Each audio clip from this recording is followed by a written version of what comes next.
السلام علیکم ناظرین، آپ دیکھ رہے ہیں نسیم زہرا پاکستان۔ تاریخ میں شاید کم ہی لوگ رہے ہوں گے جن کے بارے میں، اور یعنی ریسنٹ ہسٹری میں، کہ کبھی یونائٹڈ نیشنز کے سیکریٹری جنرل نے کوئی ایسی بات کہی ہو ان کے بارے میں، اتنی عظیم بات۔ آپ کو پڑھ کے سناتے ہیں۔ He was considered the fairest governor who appeared during human history after the Prophet Muhammad.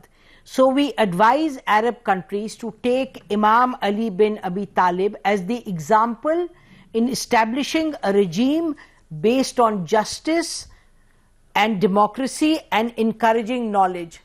ناظرین، حضرت علی علیہ السلام کی آج شہادت کا دن ہے، تو ہم نے اسی کی مناسبت سے سمجھا کہ مولا علی کے بارے میں کچھ گفتگو کی جائے ان لوگوں کے ساتھ جو ہم سے بہت بہتر جانتے ہیں، سمجھتے ہیں، عالم ہیں سب، اور ان کی زندگی کے ہزاروں لاکھوں پہلو ہیں۔ وہ حضرت محمد صلی اللہ علیہ وسلم کے وہ ان کے داماد تھے، اسلام کا درس تھا، اور اسلام کے درس کے ساتھ ساتھ جس طریقے سے زندگی بسر کرنی چاہیے، اللہ کے حکم سے، قرآن کی نسبت سے، اور رسول اللہ کے سکھائے ہوئے اصولوں پہ، تو رسول اللہ صلی اللہ علیہ وسلم عموماً حضرت علی کی طرف دیکھ کے کہتے تھے کہ یہ ایک عکاسی کرتے ہیں اس کی، اور پھر ان کو باب علم اور بہت سے معاملات، اور یہ آپ صوفی جو حضرات ہیں دنیا جہان میں، وہ حضرت علی کو اپنا مانتے ہیں، یعنی کہ they consider him the spiritual one۔ جب حضرت علی کے بارے میں کہا جاتا ہے حضرت علی علیہ السلام کے کہ وہ آپ سنتے ہیں کہ علی دا پہلا نمبر، تو اس میں تو کوئی بات ہی نہیں ہے علاوہ اس کے کہ جب اسپرچولی بات ہو، اور جب رسول اللہ کے کون ان کے جانشین تھے اسپرچولی، تو حضرت علی ہی کی بات ہوتی ہے۔ آج ہم نے یہ بھی سوچا کہ پاکستان کے اندر بہت ڈیبیٹ ہو رہی ہے، بڑی بات ہو رہی ہے گورننس کی، پولیٹکس کی، کرائسس کی، ریاست کی، تو کون بہتر شخص ہے، کس بہتر نسبت سے ہم بات کر سکتے ہیں کہ who was the best in terms of human history۔ آپ دیکھیں یہ ہم نہیں کہہ رہے، یہ کوفی عنان نے کہا، ہم نے پڑھ کے سنایا کہ one of the fairest governors in human history۔ تو ہم چاہیں گے کہ ہم اپنے جو گیسٹ ہیں، اسٹیم گیسٹ، وہ آپ سے انٹروڈیوس کرائیں۔ ہمارے ساتھ افتخار عارف صاحب ہیں جو کسی تعارف کے محتاج نہیں ہیں، شاعر ہیں، اسکالر ہیں، رائٹر ہیں، ٹیچر ہیں، اور اہل بیت پہ بہت ان کی ریسرچ ہے۔ بہت شکریہ افتخار عارف صاحب، آپ تشریف لائے، آپ نے ہمیں ٹائم دیا۔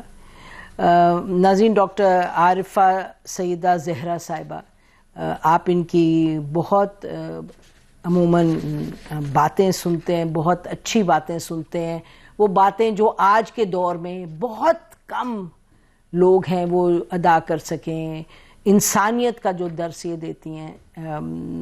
خدا کرے ہم ان کو بہت سنتے رہیں اور یہ جو کہتی ہیں اس پر ہم عمل بھی کر پائیں۔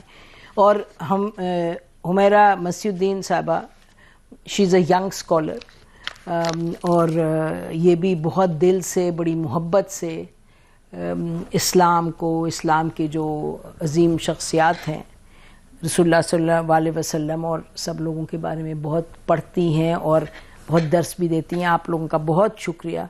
تو اگر آپ اجازت دیں سب لوگ، تو میں افتخار عارف صاحب سے زہرا عارفہ پاس شروع کر لوں ان سے۔ ان کو کہیں جانا بھی ہے، اور میں نے سوچا کہ ان سے پہلے پوچھ لیں۔ افتخار عارف صاحب، کچھ بیان کیجیے گا حضرت علی علیہ السلام کی، جو جس طریقے سے انہوں نے اپنے دور میں حکومت کی، جس طریقے سے انہوں نے سنبھالا اس قوم کو جو مشکل وقت میں تھی۔ جی،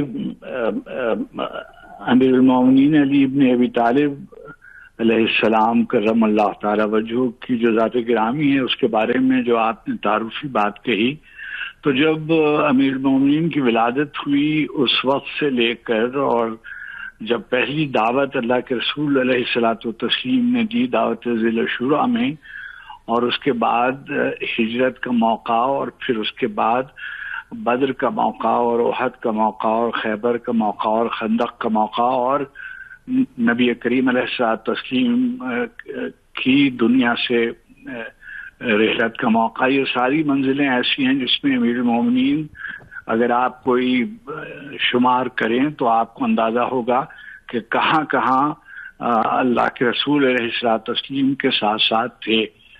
اور خود انہوں نے یہ فرمایا ہوا ہے کہ میں ان کے نقوش قدم پہ ایسے جاتا تھا جیسے اونٹ کا بچہ اپنی ماں کے نقش قدم پر جاتا ہے.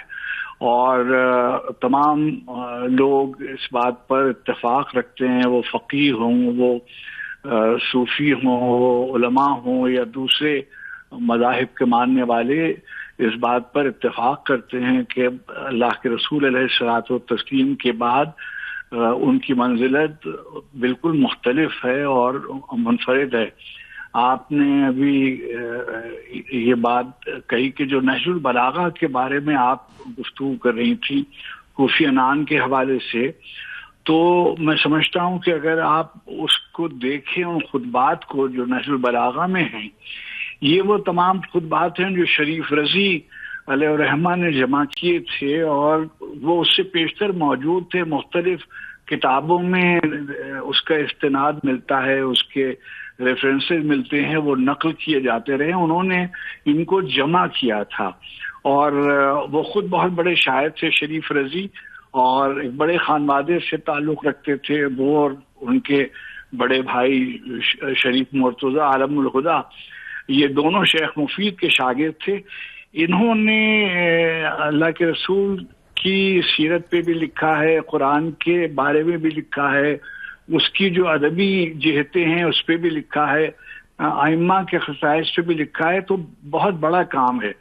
نہج البلاغہ کے بے شمار ترجمے میرے خیال میں 400 کے قریب مختلف زبانوں میں کیے جا چکے ہیں، انگریزی میں، اردو میں، فارسی میں. تو بہت سے ترجمے ہیں جو پیش نظر رہتے ہیں.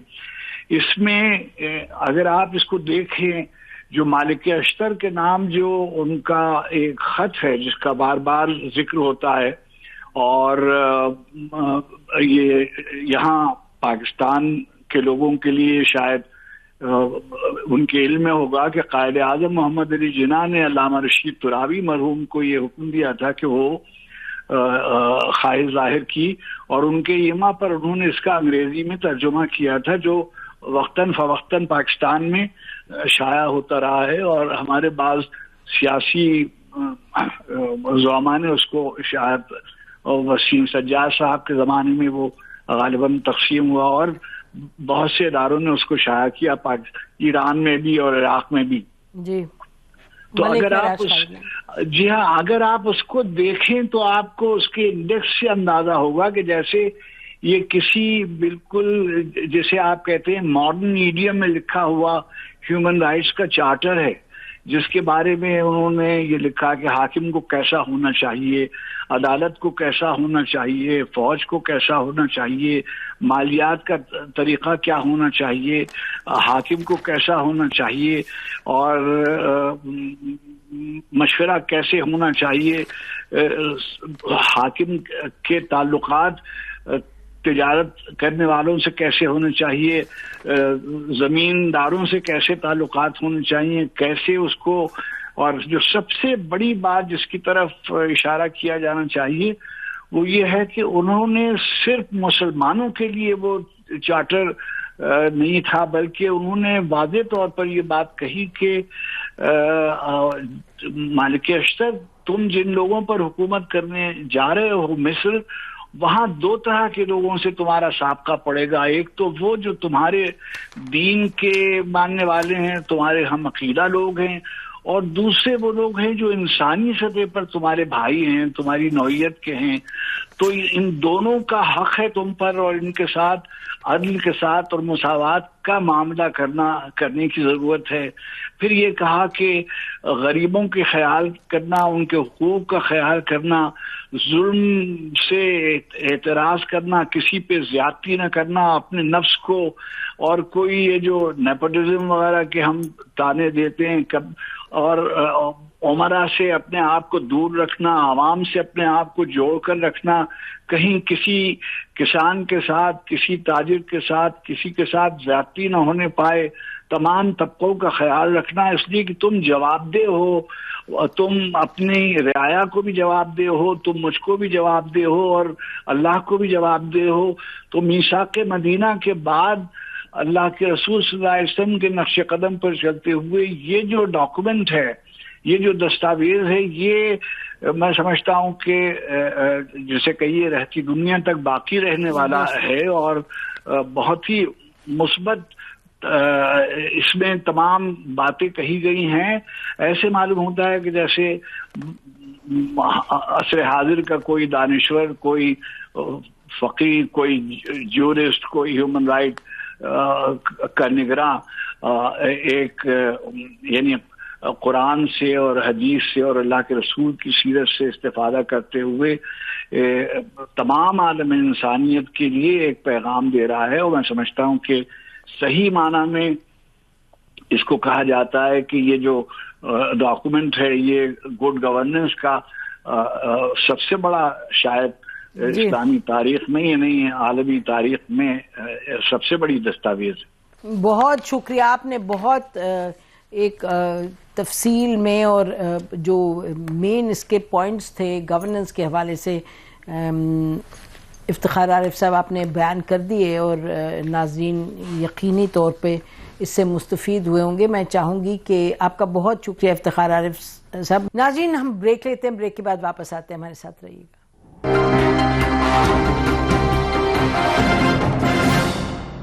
ویلکم بیک ناظرین، ہم حضرت علی علیہ السلام کے بارے میں گفتگو کر رہے ہیں. میں چاہوں گی کہ عارفہ صاحبہ کی طرف چلیں. عارفہ صاحبہ، یہ آپ نے سنا جو ابھی فرما رہے تھے افتخار عارف صاحب اس خط کے حوالے سے جس کو کہا جاتا ہے کہ that is really the document for good governance, جو کہ حضرت علی نے لکھا ملک اشتر کو، گورنر جن کو ایجپٹ کا بنا کے بھیجا. تو آپ فرمائیے گا کہ اس حوالے سے اور اس میں آپ کچھ ایڈ کرنا چاہیں، اور پھر ذرا پاکستان آ جائیں اس کو دیکھتے ہوئے. بہت شکریہ آپ کا. میرا خیال ہے جو کچھ اس خط کے متعلق اس کا متن ہے اور اس کا مقصد ہے وہ بڑی حد تک افتخار عارف صاحب نے بیان کیا، اور میں یہ اعتراف کرتی ہوں کہ میں اس قدر نہ علم رکھتی ہوں نہ اتنی گہرائی سے، لیکن ایک بات سمجھ میں آتی ہے کہ جب سے پروردگار نے انسان کو پیدا کیا تو اس میں انصاف کے، برابری کے، خوشی کے، دکھ کے جو تمام اصول تھے وہ آج تک ایک سے ہیں. بہت خوب. ان کے لیے لفظ بدل گئے، ہم آگے بڑھتے گئے اپنے تجربے میں، لیکن بنیادی طور پر تجربہ وہی ہے. اور تجربہ یہ ہے کہ حاکم خود کو حاکم نہ جانے، خدمتگار سمجھے. یہ بڑا مشکل سوال ہے. جمہوریت بھی اس بات کا بہت نعرہ لگاتی ہے کہ جو قائد کہلائے یا جو بزبان انگریزی جسے بول کے ہر شخص خود کو پڑھا لکھا ثابت کرنا چاہتا ہے، جو لیڈر ہو وہ لوگوں کو راستہ دکھائے. راستہ نہیں بدلا، راستے کے اصول نہیں بدلے. لوگوں کی ایک طرح سے خواہش بدل گئی، اور ان کے جو لیڈر ہیں، جو قائد ہیں، انہوں نے ان کی وقتی ضرورت کو پورا کرنا سب سے بڑی کامیابی سمجھا. کس قدر کمال کی بات ہے کہ اسلام وقتی ضرورت کی بات نہیں کرتا، اسلام کا یقین ہے کہ جب تک انسان ہے، جب تک زندگی ہے، تو ضرورتیں بھی وہی ہیں، دکھ بھی وہی ہیں، خوشیاں بھی وہی ہیں، صرف ان کا موقع بدل جاتا ہے۔ اور قائد کا تصور یہ ہے کہ وہ اس موقع کے مطابق ان کے لیے کچھ سامان آسانی کا پیدا کرے۔ ملک اشتر کے نام جو خط ہے، میری سمجھ میں اس صرف یہ آتا ہے کہ لوگوں کے ہاتھ میں ان کا اختیار کیسا دیا جائے اور لوگوں کے دل میں یہ یقین کیسے ثابت کر دیا جائے کہ سب برابر ہیں۔ کسی کے پاس زندہ رہنے کی آسانیاں زیادہ ہیں تو وہ بہتر نہیں ہو جاتا، اس کا امتحان زیادہ شدید ہوتا ہے۔ بے شک، بے شک۔ اسے لالچ گھیرے رکھتا ہے، اسے خود پرستی گھیرے رکھتی ہے، اسے اپنے اور اپنوں کے علاوہ کوئی نظر نہیں آتا۔ اور قائد کی یہ سب سے بڑی خامی ہے کہ وہ ایک بڑے دائرے میں ان تمام لوگوں کو نہیں دیکھ پاتا جن کا وہ قائد کہلاتا ہے، جو اس کے حوالے ہیں۔ تو پہلی کمی، پہلا نقصان تو معاشرے کو یہ ہوا کہ سب برابر نہیں ہوئے اور سب کو انصاف برابر کا نہیں ملا۔ جب معاشرے میں انصاف میں سفارش، روپیہ، پیسہ، رسوخ کامیاب ہونے لگے تو سمجھ لیجئے معاشرہ نہیں ہے، ایک ہجوم ہے جو صرف انفرادی فائدے کے لیے کام کرتا ہے۔ ایک اچھا قائد انفرادیت کو مٹا کے اجتماعیت لے کر آتا ہے۔ لوگ الگ الگ نہیں رہتے، وہ چاہے کوئی ہوں، امیر ہوں، غریب ہوں، بڑے ہوں، چھوٹے ہوں، طاقتور ہوں، کمزور ہوں، زندگی کی ایک سطح پر سب برابر ہیں، اور جو اصول ہیں زندگی کے وہ ان سب کے لیے برابر ہیں۔ جب برابری کا یہ تصور مٹ جاتا ہے تو سب سے پہلے جو خفا ہوتا ہے وہ اسلام خفا ہوتا ہے۔ ہم نے اسلام کے لیے یہ سوچ لیا ہے کہ عربی بول لینے سے ہم بہت اچھے مسلمان ہو جاتے ہیں۔ میں بہت معافی چاہتے ہوئے کہوں گی کہ دراصل عربی میں جو کچھ کہا گیا ہے اس کے معنی سمجھ لینے اور لوگوں تک پہچانے سے ہم مسلمان ہوتے ہیں۔ بے شک، بے شک۔ مسلمان زبان کا نام نہیں ہے، مسلمان لباس کا نام نہیں ہے، مسلمان چند طریقوں کا نام نہیں ہے، مسلمان ان اصولوں کا نام ہے کہ کوئی زمانہ ہو، کوئی وقت ہو، کسی طرح کے لوگ ہوں، اصول نہیں بدلے گا۔ بے شک۔ اور جیسے آپ فرما رہی ہیں کہ جو آپ نے ابھی معاملات بیان کیے، ملک اشتر کو جو خط لکھتے ہیں حضرت علی علیہ السلام، اس میں یہ تمام معاملات تمام باتیں ہیں۔ جی۔ اور جہاں میں آخری جملہ کہنا چاہ رہی تھی، فرمائیے ضرور، وہ یہ تھے کہ سب باتیں انہوں نے عام آدمی سے کہی تھیں، خواص سے نہیں کہا تھا۔ بے شک، ایسے ہی ہے۔ گویا اس اچھے نظام حکومت میں ہر کوئی شامل تھا۔ جاہل کی جہالت کو کمتر نہیں جاننا چاہیے۔ وہ ان مسئلوں کو بیان کرتا ہے جو اکثریت کے ہوتے ہیں،